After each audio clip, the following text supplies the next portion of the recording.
Episode की शुरुआत होते है और हम देखते हैं कि गोई बैठकर शाओ जियांग के बारे में सर्च कर रहा था।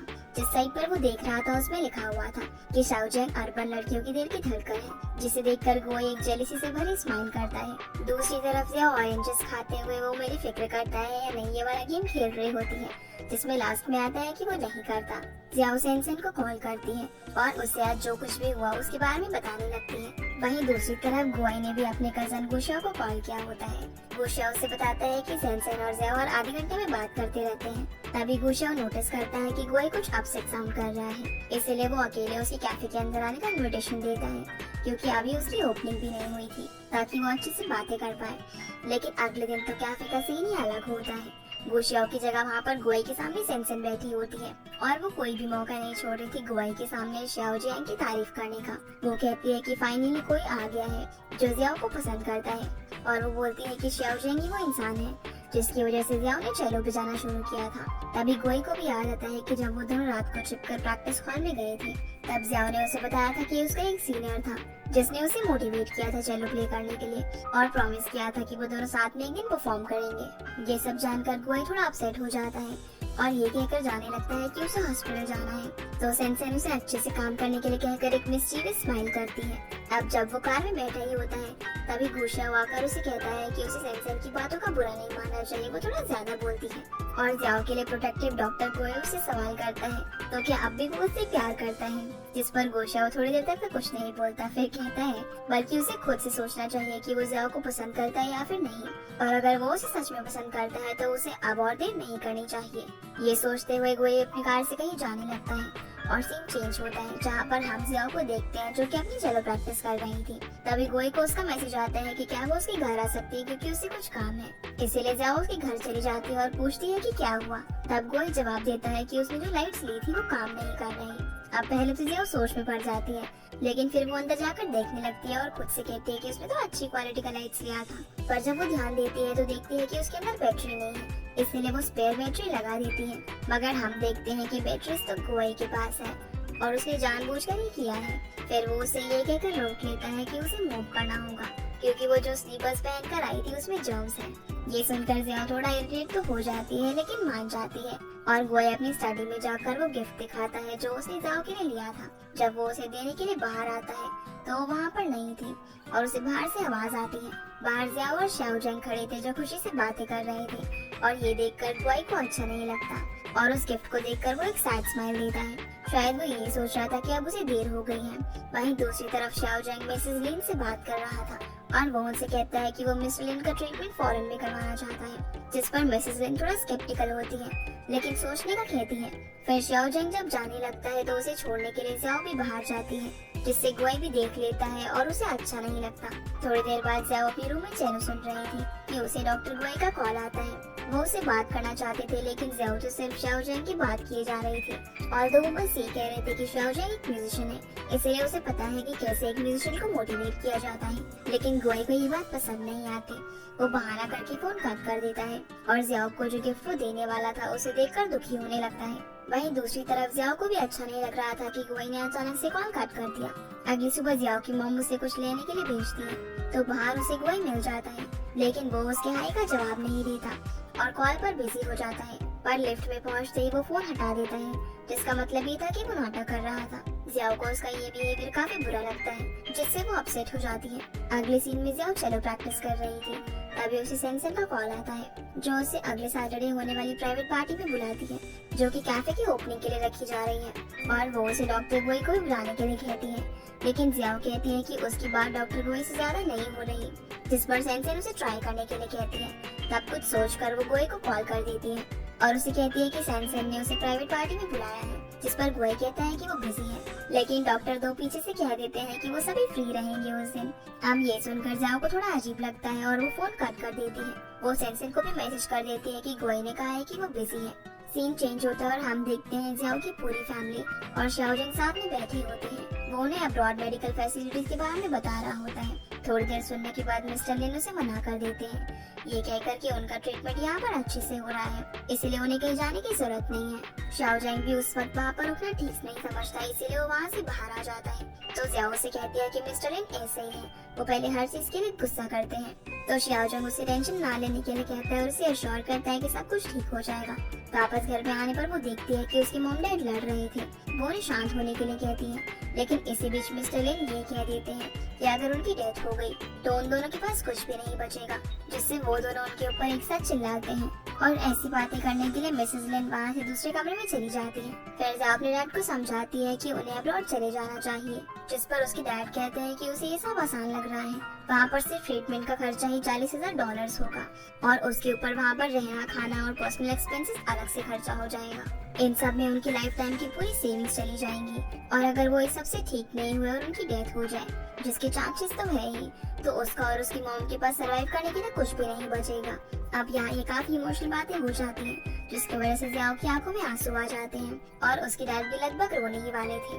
वहीं उसकी मॉम ये सारी बातें अंदर कमरे में से सुन रही थी। इसके बाद जियाओ उनके पास जाती है और वो कहती है कि उसे मालूम है कि उसके डैड पैसों के बारे में सोच रहे हैं, लेकिन उनका क्या कि जब से डॉक्टर्स ने उन्हें बताया था कि उनके हस्बैंड को कैंसर है, उन्हें चैन से नींद नहीं आई है। आंखें बंद करने पर उन्हें उसके डैड को खोने का डर महसूस होता है। अब यहाँ वैसे तो दोनों अपनी जगह पर सही थे और इनमें से किसी को भी गलत नहीं कहा जा सकता। एक फैमिली मेंबर के बहुत ज्यादा बीमार होने से घर में इस तरह की कंडीशन बन जाती है और उन्हें वर्ड्स में एक्सप्लेन नहीं किया जा सकता।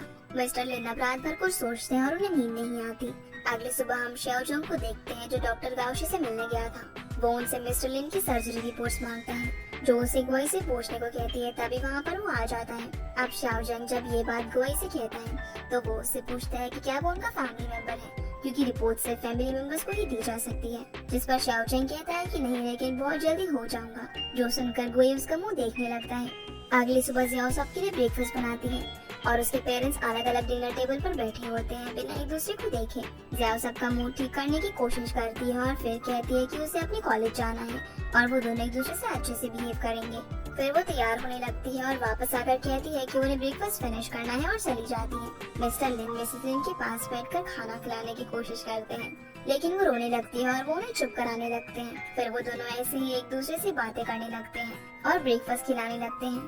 तभी हम देखते हैं कि जियाओ अब भी दरवाजे के पास ही खड़ी थी और अपने पेरेंट्स को खुश देखकर वो भी खुश हो जाती है।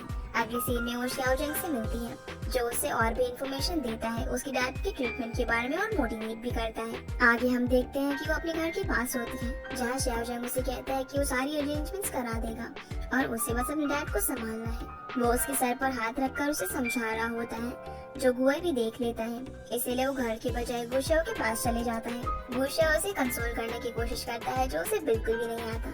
इसीलिए वो उसे दोस्तों की पार्टी में ले जाता है, जहाँ वो उससे पूछता है कि क्या वो ऐसे ही कल की ओपनिंग सेरेमनी करने वाला है, जिस पर गुशा जवाब देता है कि ऐसा नहीं है, ये तो बस आज उसके दोस्तों के लिए है। इसके बाद वो दो लड़कियों को डॉक्टर गुआई के पास भेज देता है, जो उसकी दोस्त भी थी और वो दोनों डॉक्टर गुआई के साथ फ्लर्ट भी कर रही थी। वहीं जियाओ अपने रूम में बैठकर अपनी मॉम डैड के बारे में सोच रही होती है।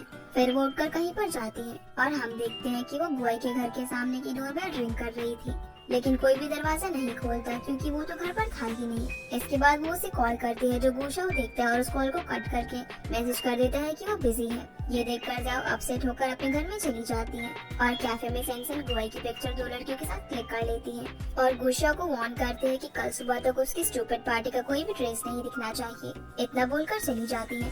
सीन चेंज होता है और हम देखते हैं कि जब जियाओ सुबह उठती है तो उसकी टू डू लिस्ट उसे ओपनिंग सेरेमनी का रिमाइंडर देती है। इसलिए वो सेंसन को कांग्रेचुलेशंस का मैसेज करती है और उसी वक्त वो गुआई की दो लड़कियों के साथ पिक्चर देख लेती है, जिसे देखकर उसे गुस्सा आ जाता है कि उन्होंने उसे बिजी होने का मैसेज तब किया था जब वो एंजॉय कर रहे थे। फिर वो कैफे पहुंचती है, जहां उसके बाद कोई भी पहुंच जाता है, जो उसे बात करने के लिए कहता है, लेकिन वो उसे इग्नोर करती है और अपने डैड का सुनकर वो मान जाती है। गुआई उसे कहता है कि वो ट्रीटमेंट के बीच में ऐसा क्यों कर रही है, ये सब चाइल्डिश डिसीजन है। जियाओ कहती है कि उसने रिसर्च की थी और शाओ जैंग ने उसे ऑथेंटिक इन्फॉर्मेशन प्रोवाइड कराई है, जिस पर गुआई कहती है कि वो ये सब करने से पहले एक बार उन्हें अटेंडिंग डॉक्टर या कि उससे बात कर सकती थी। तब जियाओ कहती है कि उसने कोशिश की थी, वो कल उसे कॉल कर रही थी, लेकिन उन्होंने उसके कॉल को रिजेक्ट करके कहा कि वो बिजी है और उसे फोटो दिखाकर कहती है कि वो यहाँ पर उन लड़कियों के साथ ड्रिंक करने में बिजी था।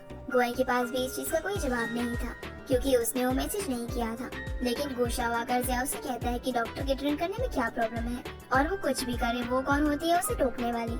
जिस पर गुआई उसे रोकने के लिए कहता है, लेकिन जो बोला था वो तो बोल चुका था।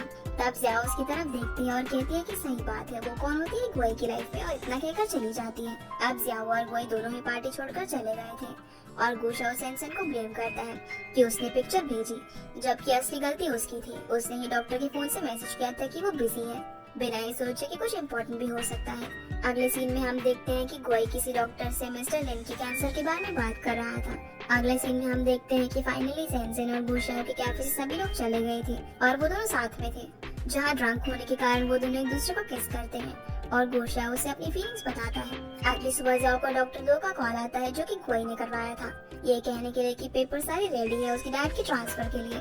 लेकिन वो समझ जाती है कि डॉक्टर गुआई है, इसलिए वो ठीक है और थैंक यू बोलकर कॉल कट कर देती है। आगे हम देखते हैं कि डॉक्टर दो गुआई को इन्फॉर्म करता है कि जियाओ अपने डैड को लेकर कीमोथेरेपी के लिए आई है, जिस पर गुआई ठीक कर कहकर चले जाता है। वहीं रूम में जियाओ की मॉम किसी वजह से घर वापस जाने के लिए कहती है और उसके डैड का ध्यान रखने के लिए कहकर वो चली जाती है। जियाओ ने एप्पल पील किया हुआ था जो डॉक्टर गुआई से खाने के लिए पूछती है, लेकिन वो मना कर देते हैं। फिर जियाओ अपने डैड से कुछ खाने के लिए पूछती है, लेकिन वो कुछ नहीं कह रहे थे। तभी वहाँ पर गाओशी रेगुलर राउंड लगाने के लिए आ जाती है और बाहर जाकर जियाओ को बुलाती है। गाओशी जियाओ से कहती है कि इस बात से कोई फर्क नहीं पड़ता कि डॉक्टर कौन से डिपार्टमेंट से है, लेकिन इस हॉस्पिटल के हर डिपार्टमेंट ने बहुत मेहनत की है और उसे ये नहीं समझ आ रहा कि वो उन पर यकीन ना करके किसी ऐसे पर यकीन कर रही है जो अभी अभी उसकी लाइफ में आया है और जो इस फील्ड से भी नहीं है। इतना कहकर वो चली जाती है और जियाओ भी सोच में पड़ जाती है, लेकिन फिर वो अपने डैड के पास जाती है। उसके डैड उससे कुछ खाने की डिमांड करते हैं जो वो लेकर आती है और उन्हें खिलाने लगती है। 2 बाइट खाने के बाद जियाओ को एक नर्स बुलाकर चली जाती है